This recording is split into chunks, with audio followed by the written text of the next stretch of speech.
का उन्हें MRF pace foundation में साथ मिला और वो राष्ट्रीय स्तर पर अजिंक्य रहाणे, मयंक अग्रवाल, पृथ्वी शॉ और ईशान किशन जैसे दिग्गजों को आउट कर चुके हैं। उनसे बात की है आईटीवी नेटवर्क के एडिटर स्पोर्ट्स मनोज जोशी ने। दोस्तों नमस्कार। आज हमारे साथ हैं हिमांशु सांगवान जी, जो किसी परिचय के अब मोहताज नहीं रह गए। पिछले दिनों स्टार स्टेटस इनको मिला, विराट कोहली का विकेट उखाड़ दिया इन्होंने। जी हाँ, चेहरे की इनकी मुस्कान बहुत कुछ बयान कर रही है। आपसे पहला सवाल मेरा यही है हिमांशु जी कि पिछले दिनों आपकी टीम हार गई, आप जीत गए, कितने खुश कितने गम? देखो सर, मतलब थोड़ा जब अपनी टीम के हाथ में फैसला नहीं आता है, मतलब आपकी टीम हारती है तो थोड़ा अंदर से डिसअपॉइंटमेंट होती है। लेकिन ऑब्वियस सी बात है कि उस मैच में मतलब विराट भैया को आउट करने का सौभाग्य प्राप्त हुआ। और डेफिनेटली एक हर क्रिकेट फैन और क्रिकेट प्लेयर का ड्रीम होता है इतने बड़े प्लेयर को इवन बॉल डालना या उनके साथ खेलना। और मेरे साथ ये दोनों चीजें हुई, मैं खेला भी, साथ बॉल भी डाला और डेफिनेटली ऊपर वाले के आशीर्वाद से मेरे को विकेट भी मिला। क्या आपको नहीं लगा कि कुणाल यादव जो है दूसरे छोर से दबाव बना रहे थे, उसका भी आपको फायदा मिला? 2 बार उन्होंने बीट किया था विराट कोहली को। हाँ बिल्कुल सर, मतलब हमारे क्रिकेट में जैसे हमारी टीम की प्लानिंग भी यही थी डेफिनेटली। और सीनियर क्रिकेट में भी यही होता है, इंटरनेशनल क्रिकेट में, कि दोनों पार्टनरशिप बोलते हैं उसको, बॉलिंग पार्टनरशिप, कि एक तरफ से प्रेशर बनेगा, दूसरी तरफ से अगर रन बनाने जाएंगे तो विकेट मिलता है। तो डेफिनेटली हमारे दोनों की पार्टनरशिप थी और हम पूरे tournament, through out the tournament हमने पार्टनरशिप बॉलिंग की।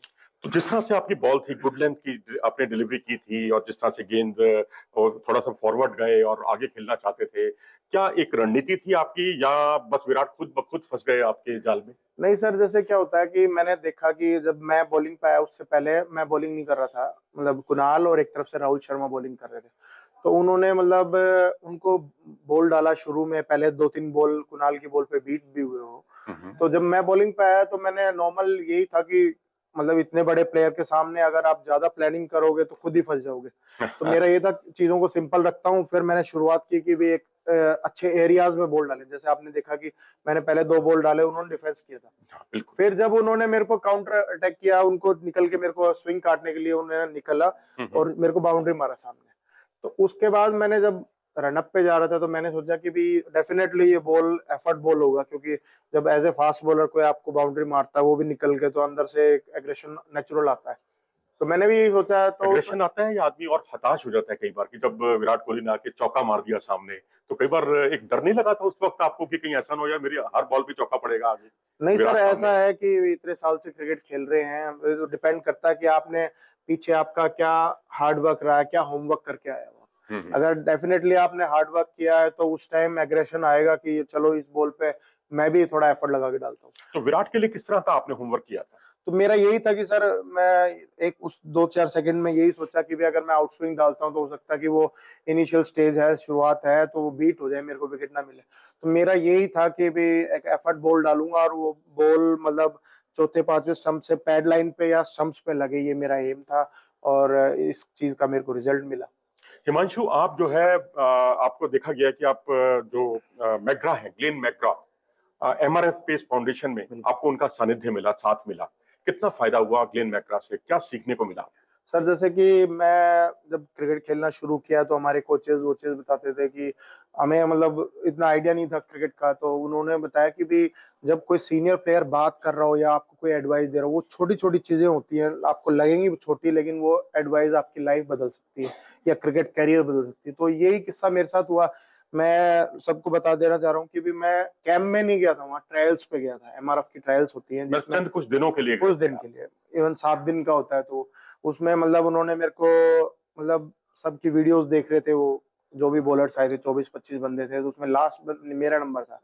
तो उन्होंने मतलब सबको मतलब करेक्ट कर रहे थे कि इसके एक्शन में ये दिक्कत है, इसके रनअप में दिक्कत है, किसी की रिस्ट गिर रही है।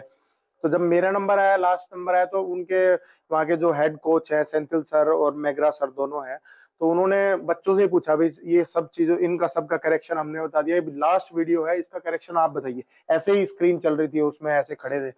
तो सब लड़कों ने 2-4 मिनट ली, 5 मिनट लिए। उन्होंने कहा कि सर एक्शन भी अच्छा आ रहा है, रनअप भी अच्छा आ रहा है, रिस्ट पोजीशन भी अच्छी है, जंप भी सही है। तो मैग्रा सर ने मतलब तारीफ करते हुए कहा था कि good action, nice run up, perfect wrist position और स्ट्रॉन्ग बॉडी। और मतलब उन्होंने मतलब उनके मुंह से ये बात सुनना मेरे लिए इतना मोटिवेटिंग था और उन्होंने कहा कि जब उन्होंने स्क्रीन पे चलाया कि वर्ल्ड में सबसे बड़े बॉलर मैकग्रा खुद रहे, सेंथिल सर ने हमें बताया, बिल्कुल। जिन्होंने मतलब आपने देखा क्रिकेटिंग नहीं था उनको बॉलिंग करते हुए? ना देखा है, बिल्कुल टीवी में देखा है, बल्कि अपने आईपीएल में भी खेले हैं, लेकिन सीजन सर 1 जो में। उन्होंने स्टैट बताया ना वो नहीं पता था मेरे को। हाँ, तो उन्होंने बताया कि जो वर्ल्ड क्रिकेट में मतलब एक होता है ना कि इतने बॉल डालने के बाद एक विकेट मिला, बिल्कुल। तो वो मतलब आज तक सबसे ज्यादा ग्लेन मैकग्रा की है कि 42 बॉल्स के बाद, हर 42 बॉल्स के बाद वो एक विकेट निकालते हैं। आपको पता था कि सचिन तेंदुलकर, मास्टर ब्लास्टर, उनको भी उन्होंने बहुत परेशान किया? बिल्कुल, मतलब मैं छोटा था, मैच देखता था, तो उस चीज को देख के इतना मोटिवेशन मिला कि इतना बड़ा बॉलर है, वो 42 बॉल लेता है एक विकेट निकालने में। तो लाइफ में कहीं ना कहीं मेरे को भी डिसिप्लिन लाना पड़ेगा, वो एरियाज में हिट करके बॉल डालना पड़ेगा, मैक्सिमम जितने देर डाल सकूं। और उन्होंने कहा कि लाइफ में बड़ा बॉलर वही है जो इस गुड लेंथ के एरिया में। कैसा रहा? सर कैसे सर जाना हुआ इतना, क्यों बदलाव करने पड़े आपको? मतलब ये एक तरीके से डेस्टिनी लगा लो, लेकिन इस सफर में मतलब बहुत मैंने पर्सनली एंजॉय किया, क्योंकि ऊपर वाले का मैं शुक्रगुजार हूं, उन्होंने मेरे को थोड़ा थोड़ा कुछ ना कुछ अचीवमेंट दी कि मैं लगा रहूं इस प्रोसेस पे। कि कई बार क्या होता है कि जब आपको रिजल्ट्स नहीं मिलते 1-2 साल के लिए, तो भी बच्चे अपने आप में डिमोटिवेटेड, सेल्फ डाउट आता कि यार मैं इतना बड़ा सपना देख तो लिया, उसको उस लेवल का क्रिकेटर हूं या नहीं हूं, जो सबसे खराब चीज है, सेल्फ डाउट नहीं आना चाहिए। लेकिन ऊपर वाले ने मतलब ऐसा रखा, मेरे को कभी भी सेल्फ डाउट नहीं आया। तो जैसे कि आपने बताया कि भी चरखी दादरी से मेरा एक झुंझुनू। गांव है, वहां मेरा जन्म हुआ। उसके बाद जन्म शायद आपका चरखी दादरी चरखी में। दादरी डिस्ट्रिक्ट में मेरा गांव है, जहाँ मेरा जन्म हुआ। उसके बाद पापा की जॉब राजस्थान में थे, इसलिए हम राजस्थान में पले बढ़े हैं। फिर मतलब वहाँ स्कूल में मतलब मेरे जो टीचर्स थे, उन्होंने एक बार हाउस का इंटर हाउस मैचेस चल रहे थे, तो पूरा स्टाफ आया था, तो उस टाइम मैं बैटिंग करता था। तो उन्होंने मेरे मेरे पापा के दोस्त थे, टीचर थे, उन्होंने कहा कि मतलब उन्होंने पूछा कि आज थोड़ा सुस्त लग रहा है, क्या बात है, बॉलिंग अच्छी नहीं हो रही क्या? मैं कहा नहीं भैया, ऐसा नहीं, बॉलिंग अच्छी हो रही है, लेकिन 1 साल हो गया है मेरे को, एक मैच खेला, 2 मैच खेला, ऐसे मैं कैसे खेलूंगा ऊपर? तो उन्होंने कहा भाई देख, अगर क्रिकेट खेलनी है, ज्यादा से ज्यादा मैचेस खेलने हैं, तो दिल्ली जाओ। दिल्ली एक ऐसा प्लेटफॉर्म है जहाँ मतलब आपको ढेरों मैच मिलते हैं। तो उनकी एडवाइस सुनी और डेस्टिनी मान लो, हम दिल्ली आ गए। दिल्ली में क्रिकेट खेले और फिर रेलवेज ने हमें मौका दिया, और आज आपके साथ। दिल्ली में खेले, ऋषभ पंत आपके साथ खेलते थे जब आप बिल्कुल अंडर 14 में थे, वो अनुभव कैसा था? तो ऋषभ पंत को कोई जानता ही नहीं था। बिल्कुल, मतलब 16 की ट्रायल पे मतलब ऋषभ भी आता था, मैं भी आता था, लेकिन हमें मतलब दोनों को एक साथ मौका मिला अंडर 19 दिल्ली से खेलने का। और मतलब ऋषभ को मतलब उस टाइम कोई नहीं जानता था, मतलब यंगस्टर थे, लेकिन उसके बाद से उन्होंने अपने गेम को, सबसे बड़ी बात वो आज इतने बड़े स्टार हैं, इतने बड़े प्लेयर इसी वजह से क्योंकि उन्होंने अपने आप को बैक किया। मतलब उनका जो बैटिंग स्टाइल है, उन्होंने कभी भी मतलब ऐसा नहीं कि लोग, आप जब खेलते हो तो तरह तरीके के एडवाइस देते हैं, क्योंकि इंडिया में सब एडवाइस देते हैं, ये खेल ले, ये बॉल रोक ले, वो। लेकिन उन्होंने, उनका सेल्फ बिलीव इतना अच्छा था, जो चीज आज के यंगस्टर्स को सीखनी चाहिए उनसे, कि भी सेल्फ बिलीव, जो अपने प्लान्स हैं उन पे बैक करो। उनको अगर आप बैक करोगे तो डेफिनेटली फ्यूचर में जाके आपको रिजल्ट मिलेंगे, जो कि आप देख रहे ऋषभ पंत आज पूरे आईपीएल के सबसे महंगे प्लेयर है। बिल्कुल सही कहा आपने। और आमतौर पर देखा गया है कि कोई भी गेंदबाज जो फास्ट बॉलर होता है आपकी तरह का, आमतौर पर या तो अपना वो फैन होता है डेल स्टेन का, या वसीम अकरम का, कोई बाएं हाथ का तेज गेंदबाज होता है, या फिर किसी और ग्लेन मैकग्रा या एंडरसन को अपना आदर्श मानते हैं। लेकिन आपने जिसे आदर्श माना, जिसको देखकर आप पले बढ़े, उनकी तो रफ्तार 130 के आसपास ही थी, 130 से भी नीचे थी। मैं बात प्रदीप सांगवान की कर रहा बिल्कुल हूँ। बिल्कुल। जी। नहीं, जैसे जैसे ये बात आप सही कह रहे हो कि मैं जब विराट भैया और प्रदीप सांगवान भाई मतलब वर्ल्ड कप जीते, उस टाइम मैं टीवी पे देख रहा था, जब वो मतलब ट्रॉफी लेके सेलिब्रेट कर रहे थे, तो उस टाइम कहीं ना कहीं एक मन में आया कि भी मेरे को भी क्रिकेट खेलना चाहिए। तो उनको देख के बड़े हुए, फिर यहाँ दिल्ली आना हुआ। दिल्ली में नजावड़ में वो हमारे सीनियर थे।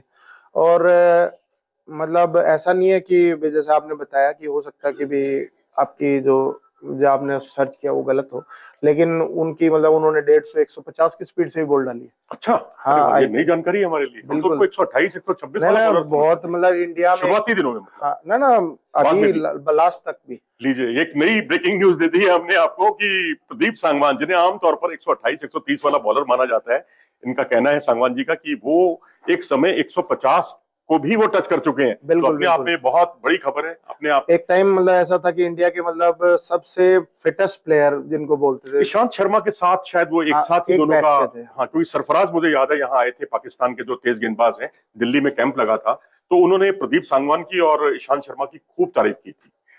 ना बिल्कुल, हम तो जैसे छोटे थे एकेडमी में सुनते थे, मतलब उस टाइम मतलब सबसे ज्यादा मेहनत करने वाला पूरे इंडिया में प्लेयर प्रदीप सांगवान को माना जाता था।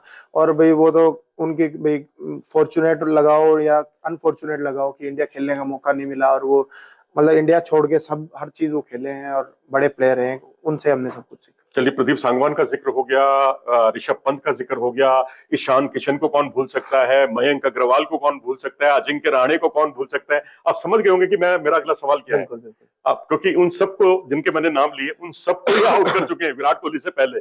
जी, देखिए सर, एक दिन अभी वो अनुभव कैसा था? बिल्कुल अच्छा अनुभव था। उसी चीज को मैं रिमाइंड कर रहा था एक दिन, अभी कुछ दिन पहले की वजह से, ये विकेट वाला इंसिडेंट के बाद से मैं रात को सोच रहा था, तो मैं कहा यार आज देखते हैं कि भी किस किस को आउट किया है।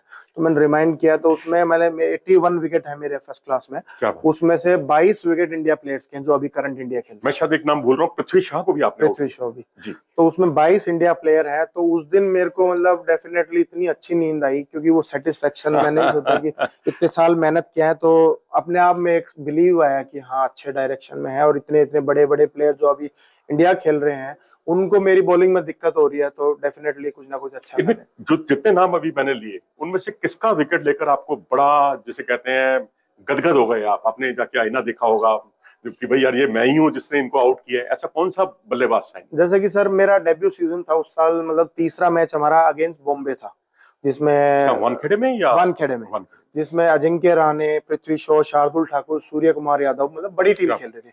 और उस मैच में भी हिस्ट्री बनी थी कि रेलवेज ने फर्स्ट टाइम बॉम्बे को वानखेड़े में जाके 10 विकेट से हराया। तो उसमें मैं सेकंड इनिंग में 5 विकेट थे, जिसमें मैंने अजिंक्य रहाणे को आउट किया था। और उस दिन अगले दिन जब मैं उठा तो न्यूज़पेपर मेरे रूम में आया, उसमें मेरी इतनी मतलब पूरे पेज में फोटो थी बॉल ऐसे करते हुए की। तो उस चीज को मैं देख के मतलब वॉशरूम में गया, और मेरे को मतलब इतना रोना आया कि मतलब वो खुशी के आंसू थे कि भी हाँ कुछ लाइफ में अचीव किया। अब अगला मकसद आपका क्या है? आईपीएल या इसी तरीके से बॉलिंग करते हुए ग्लेन मैकग्रा से सीखना, या दिल्ली के जो कोच हैं उनसे सीखना? क्या मकसद क्या है आपका आगे भविष्य में, नियर फ्यूचर में आपकी प्लानिंग क्या है? भाई यही प्लानिंग, ज्यादा मैं आपको बताया कि मैं प्लानिंग करता नहीं हूँ, क्योंकि जैसे मैं प्लानिंग करता हूँ वो चीजें मेरे साथ होती नहीं है। तो मतलब एक सिंपल सा फंडा है कि अपना काम, मेरा एक प्रोसेस है, उसको फॉलो करते रहेंगे। और डेफिनेटली इंडिया टीम के लिए, टेस्ट टीम को रिप्रेजेंट करना मेरे लिए गर्व की बात होगी, और उसी प्रोसेस को मैं फॉलो कर रहा हूँ, और बाकी सब ऊपर वाले के ऊपर है।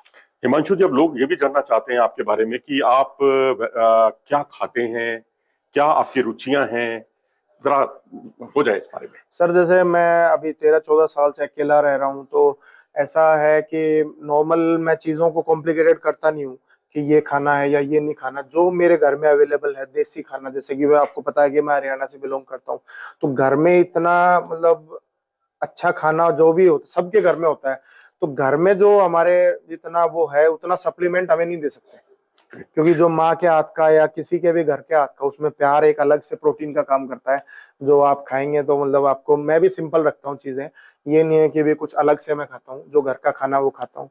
बाकी मेरा एक लाइफ में मैंने चीजें सीखी हैं, मेरे जो कोचेज हैं या मेरे गुरु हैं उन्होंने मेरे को बताया कि लाइफ में कोई भी चीज अचीव करनी है तो आपको सबसे पहले टाइम का पंचुअल होना पड़ेगा।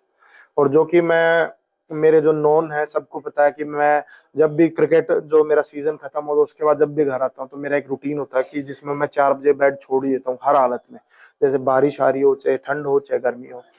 जिसका मतलब मैं लोगों से, जो भी ये चीज पॉडकास्ट या इंटरव्यू देख रहे हैं, उनको बोलना चाहूंगा कि भी लाइफ में कभी भी आपको कोई भी फील्ड में कुछ अचीव करना हो तो हमारे हिंदू धर्म के या जो भी ऋषि मुनियों ने जो बोला है कि ब्रह्म मुहूर्त का एक समय बताया गया जो सुबह मतलब 4 बजे के अराउंड होता है, उस टाइम 4 बजे उठ जाते हैं आप? 4 बजे डेफिनेटली।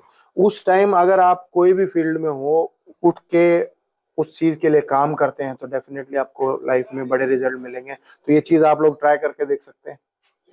चलिए जी, पहले तो उसके लिए हमें बहुत अनुशासित होना पड़ेगा, आपके लिए जल्दी सोने की आदत डालनी पड़ेगी। अभय शर्मा आपके जो कोच रेलवे के हैं, उनसे क्या कुछ सीखने को मिला? बस हम बातचीत को बस यहीं विराम देंगे जल्दी ही जी। सर मैं जैसे खेलना शुरू किया तो अभय सर मतलब इंडिया टीम के साथ थे, फील्डिंग कोच थे, एनसीए में फैकल्टी भी थे।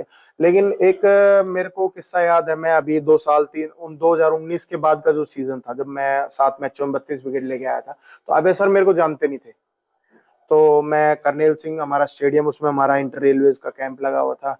तो उस टाइम मतलब अभय सर एनसी की तरफ से वहाँ इंस्पेक्शन के लिए आए थे कि वहाँ अंडर 16 का कैंप लग सकता है या नहीं लग सकता, ग्राउंड कंडीशन देखने के लिए।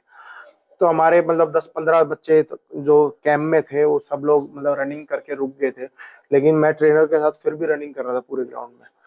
तो मैंने वो चीज नोट नहीं की, लेकिन मैं जब वो रनिंग खत्म करके आया और अपने शूज लेके मतलब अपना बैग पैक कर रहा था, उस टाइम गार्ड मेरे पास भाग के आए, गार्ड जो भैया थे, उन्होंने कहा कि सर आपको गाड़ी में बुला रहे हैं। क्या बात। तो मेरे लिए मतलब मैं कहा सर, तो फिर मैं जाके मिला, मैं उनको जानता था, सर मेरे को नहीं जानते थे, लेकिन अभय सर ने मेरे से आके पूछा कि बेटा आपका नाम क्या है, तो मैंने उनको बताया सर हिमांशु सांगवान। तो उन्होंने मेरी परफॉर्मेंस को देखते हुए कहा कि इस साल जो विकेट लिए हैं वो आपने लिए हैं लगता है। तो मैं कहा जी सर अच्छा है, मतलब अच्छा परफॉर्म किया, ये कोचेस का आशीर्वाद था उसकी वजह से। तो फिर उन्होंने कहा कि भाई बहुत अच्छा इम्प्रेसिव बॉल डाला तूने इस साल, और मैं मेरी नजर है तेरे पे, अपना जो भी वीडियोस हैं और जो अपना जो भी तेरी परफॉर्मेंस है मेरे को शेयर कर, मैं भाई देखता हूँ कि मेरे से क्या हेल्प कर, तेरी क्या प्रैक्टिस मैं करवा सकता हूँ। तो उनका ये मेरा फर्स्ट टाइम इंट्रैक्शन। क्या बात है। संजय बांगड़ से भी मिलना हुआ? संजय बांगड़ सर से नहीं मिलना हुआ कभी। चलिए, रेलवे से ताल्लुक रखते हैं और जल्दी बिल्कुल मतलब बिल्कुल क्योंकि विराट कोहली तो बहुत ज्यादा भरोसा करते हैं उनके ऊपर, बिल्कुल अकेले बिल्कुल। उनके साथ नेट सेशन उनके बहुत मतलब लंबे लंबे लेजेंड चलते रहे हैं, हैं। और रेलवे का मतलब इतना बड़ा मतलब क्रिकेट फील्ड में मतलब उनके जब वो कैप्टन थे उस टाइम उनकी स्टोरी सुन सुन के आज जो भी उनके साथ के प्लेयर हमारे कोचेस हैं, सेलेक्टर हैं, और मतलब इतना उनके बारे में सुना है कि भाई संजू भाई ये करते थे, संजू भाई ये करते थे, मतलब इतने बड़े कैप्टन, इतने बड़े प्लेयर रहे हैं वो रेलवेज के लिए। इवन आज आप देखेंगे भी वो बैट्समैन बैटिंग कोच हैं, मतलब बड़े बड़े स्टार्स हैं, जो इवन विराट भैया भी उनसे बैटिंग टिप्स लेते हैं। तो उनके बारे में सुन सुन के स्टोरियां सुन के बड़े हुए हैं, लेकिन अभी तक उनसे मिलने का उनसे मिलना नहीं सौभाग्य। हुआ, लेकिन आपके साथ जो नवदीप सैनी खेलते बिल्कुल हैं, जो बिल्कुल। इंडिया खेल चुके हैं, ईशांत शर्मा आपके सीनियर रहे, इन सबसे कुछ सीखने को मिला? या मनोज प्रभाकर को कभी देखा आपने बॉलिंग करते हुए दिल्ली में? इससे भी सर मैं भाई पता नहीं, ये लोग सोचेंगे कि भी आप क्वेश्चन वही पूछ रहे हो जो मेरे मन में कैसे आ रहे हैं। मनोज प्रभाकर सर के साथ मेरा एक इंटरेक्शन फर्स्ट टाइम था, उनके बारे में सुना था। दिल्ली में एक ट्रायल होती थी सर, जी जी। ये Gatorade talent Hunt fast bowling के लिए, बिल्कुल बिल्कुल। जिसमें फर्स्ट साल वसीम अकरम सर आए थे पाकिस्तान से, जिन्होंने मतलब टॉप फास्ट बॉलिंग जो बच्चे थे उनको सिलेक्ट किया था। नेक्स्ट ईयर मैंने भी सुना था, तो मैं मतलब मेरे को किसी का फोन आया कि लास्ट दिन है ट्रायल का तो जा सकता है। तो मैं कैसे ना कैसे गाड़ी वाड़ी करके और वहां पहुंचा। ये सेंट्रल सेक्रेटरीट के पीछे ग्राउंड है, हाँ नेहरू स्टेडियम है, पता नहीं कर रहा। तो वहाँ ट्रायल्स हो रही थी, जी। तो मैंने वहां बॉल डाला और मतलब लास्ट स्टेज आते आते हम मेरा 3rd पोजीशन आया उसमें। क्या उसमें रफ्तार के मामले में? मतलब हाँ, अंडर 16 की बात है, पेस के मामले में सेलेक्ट एक्शन पेस मतलब जो भी उनको अच्छा कितनी लगा। कितनी रफ्तार निकाली थी आपने? मतलब उस टाइम में 120-22 की पेस आई थी अंडर अंडर 16 16 की। के लिए? तो उस टाइम उसमें जो सिलेक्शन के मेन हेड कोच थे वो प्रभाकर सर थे। क्या? तो उन्होंने मतलब उस टाइम मतलब पर्सनली मेरे से बात की थी कि भाई कहाँ का रहने वाला है, तो मैंने बताया सर नजफगढ़। तो बोले अच्छा है, लगा रहे, और मतलब कभी भी फ्यूचर में मेरी जरूरत पड़े तो मैं हमेशा तैयार हूँ, मेरे से तू कभी भी आके मिल सकता है। तो वो हमारे कोच थे उस टाइम। चलिए, इनकी अच्छी बात यह है हिमांशु सांगवान की कि इन्हें बहुत सानिध्य मिला, कभी वसीम अकरम, कभी ग्लेन मैकग्रा, और भारतीय जो कोचेज हुए उसमें मनोज प्रभाकर से लेकर तमाम दिग्गजों का, हालांकि गौतम गंभीर ने भी यहाँ पर कोचिंग दी है दिल्ली की टीम से। तो हम उम्मीद करते हैं और इनको शुभकामनाएं भी देते हैं कि ये बुलंदियों को छुएं, पहले आईपीएल में दिखें, उसके बाद भारतीय टीम में आए। और इनका मकसद बहुत ही साफ तौर पर इन्होंने क्लियर कर दिया है कि T20 या ओडीआई नहीं, बल्कि टेस्ट क्रिकेट संपूर्ण क्रिकेट है, और वही इनका अल्टीमेट लक्ष्य है। आप हमारे साथ जुड़े, आपका बहुत बहुत धन्यवाद।